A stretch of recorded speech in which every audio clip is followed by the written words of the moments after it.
Hypnosis is an effective way to access the subconscious mind and change negative thought patterns. This can help people lose weight, stop smoking, become more confident, and access creativity more easily. And these are just a few of the possibilities. But how do you hypnotize someone? Hi, I'm Clinical Hypnotherapist Dr. Steve G. Jones, and I'm here to share my knowledge of hypnosis with you to help you change your life. It doesn't matter who you are. If you're here to improve your life or just learn about hypnosis, I'm here for you.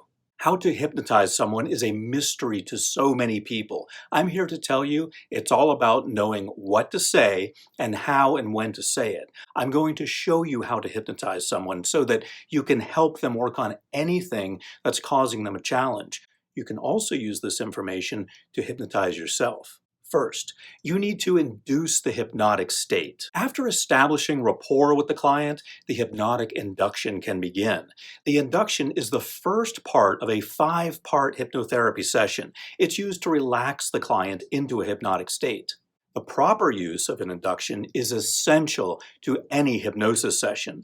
Hypnotic induction is the process that a practitioner uses to get a patient into a state of hypnosis. Dr. Matthew Wally, a clinical psychologist in the UK's National Health Service and author of Hypnosis and Suggestion, suggests that practitioners start by giving a willing participant instructions to focus on the hypnotist's voice, to concentrate their attention, and pay attention to their inner mental world. This can be accomplished by using a variety of techniques based on the personality and needs of the patient and expertise of the practitioner. When using a relaxation technique, the practitioner helps the patient relax physically by guiding them through consciously relaxing each part of their body. While a patient is sitting or lying comfortably in a relaxed position, the practitioner will speak to them soothingly, saying things such as, "Now, think about your face and relax the muscles in your face. That's right, let them go loose and limp." Now, just in case that happened to you, the muscles in your face will now go back to normal.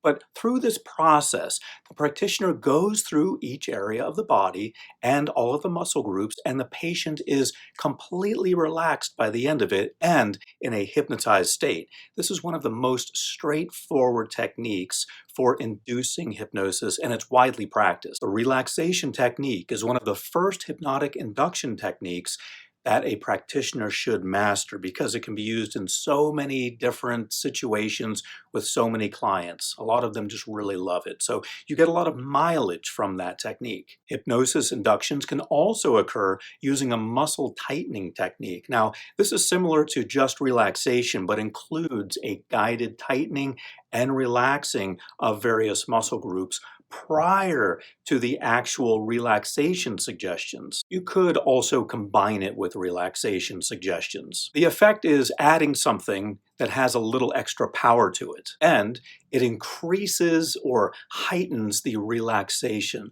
leading to potentially a deeper hypnotic state. Hypnotic induction using visualization is another widely used technique in which a practitioner guides the patient to another location or setting in their mind, and this can be especially calming for those who struggle to put their own thoughts aside and just focus. The goal of this technique is to help the patient relax by having them visualize a place or environment in which they feel relaxed. Many practitioners use this type of hypnotic induction script to help provide details and visual imagery that will get the patient into their most relaxed state. A hypnotic deepening is used after an induction to relax the client more deeply into a hypnotic state.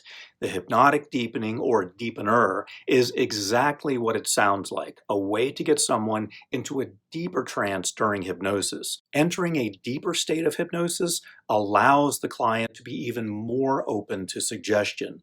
For those working on positive lifestyle changes, such as smoking cessation, anxiety relief, or improved sleep, this deeper state can make the session more likely to succeed. Just like inductions, effective hypnotic deepeners also take words into account. A skilled practitioner will guide clients down during a visualization or deeper into a scene.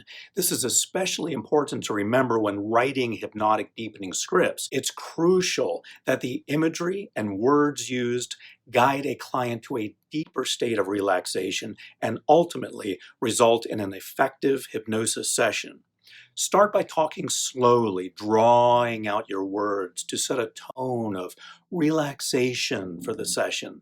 Silence is also a useful technique. Build in 30 to 60 seconds of silence in your hypnotic deepener. And what I mean by that is just being silent for 30 to 60 seconds, letting the client drift off. That can be part of the deepener. Imagery that focuses on limbs getting heavier, especially during the hypnotic deepening when the client is already open to the practitioner's suggestions, will result in them actually experiencing heavy limbs. The client will actually feel that. Slow, methodical breathing can also be used to deepen the client's sense of relaxation and act as a catalyst for going deeper into hypnosis. One of the most effective and therefore most frequently used hypnotic deepeners is the hypnosis staircase deepener.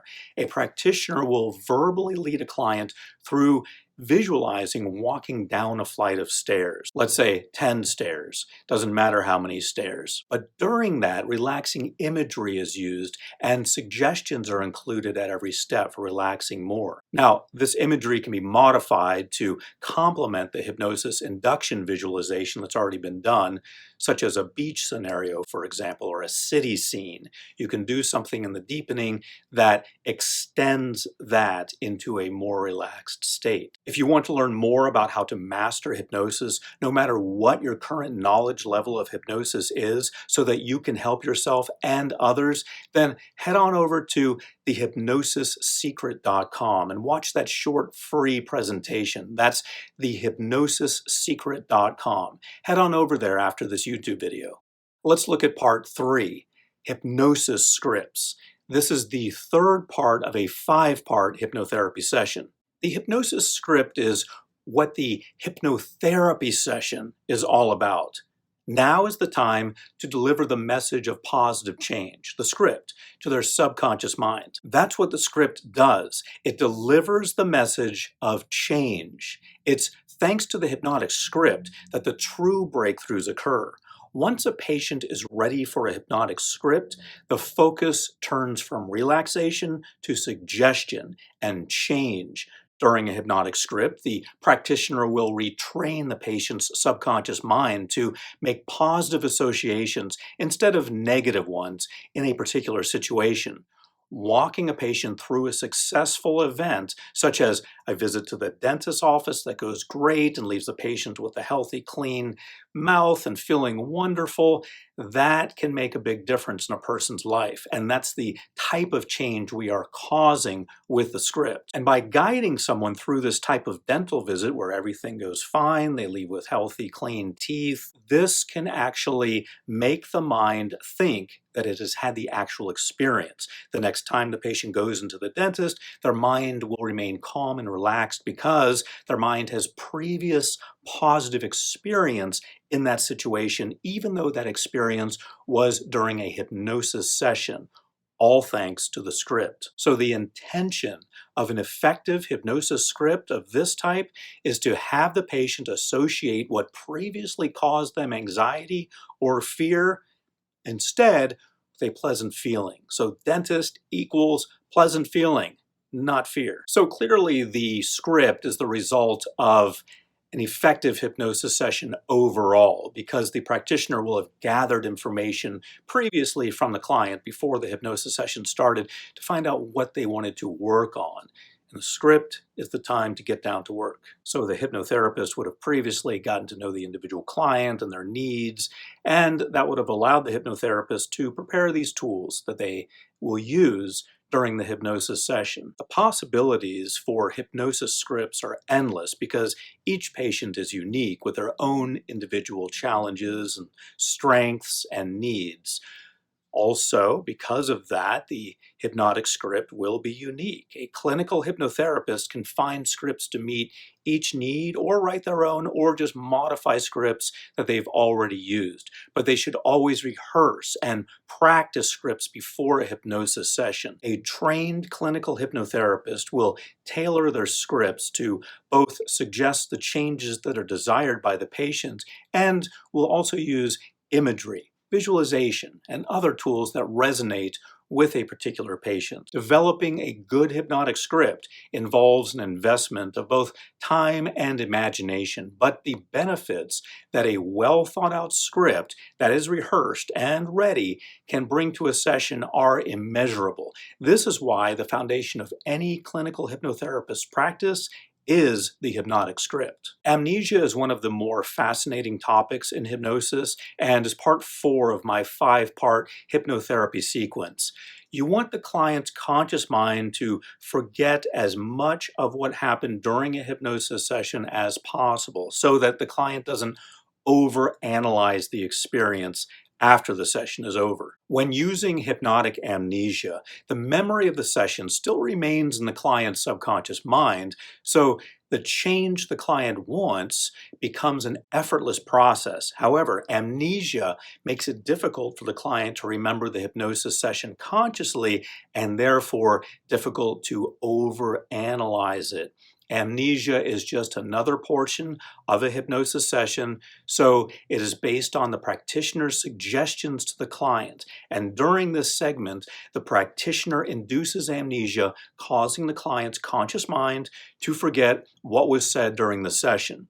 By suggesting to the patient that they do not remember what was specifically said during the session, the conscious mind does not have an opportunity to reintroduce doubt or fears. Amnesia does not mean that the client will completely forget everything that occurred during the session.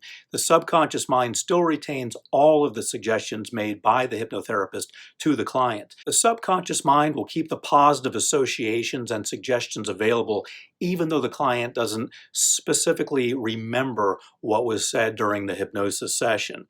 The subconscious mind remembers the new associations, which the client can use the next time they're in that situation, such as boarding an airplane if they were previously afraid to fly, or going to the dentist's office if they were previously afraid of that. A 2008 study published by Scientific American on post-hypnotic amnesia and its use in brain research showed that amnesia actually influenced brain activity associated with memory. In their research, post-hypnotic amnesia caused a person to forget specific events or memories, although they were able to recall them when a new hypnotic suggestion was made.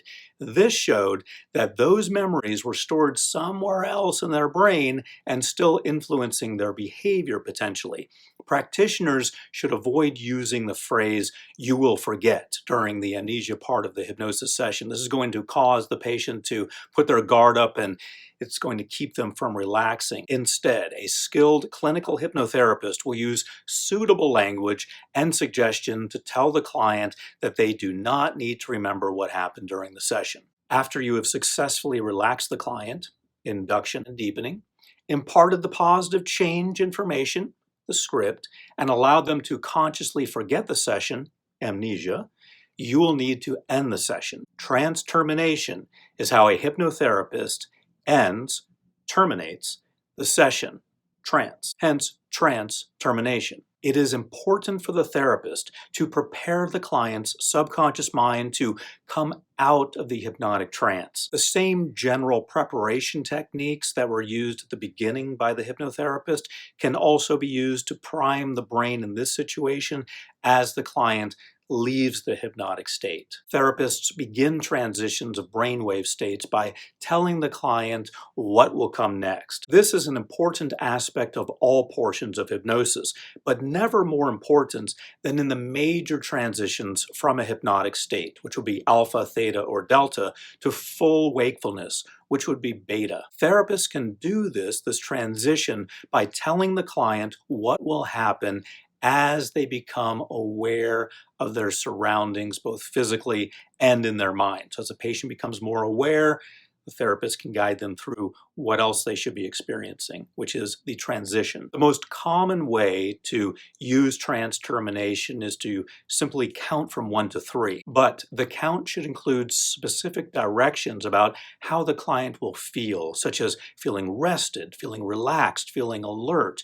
Between each counted number, the therapist will reiterate to the client that they will feel relaxed when they return to full alertness. It is not enough to simply count 1, 2, 3 and expect the brain to jump right back into beta, full awakening consciousness. A good therapist will take a minute or two to prepare the brain for the transition, saying things such as, in a few moments, I will count to 3, or when I count to 3, you will be fully alert and awake.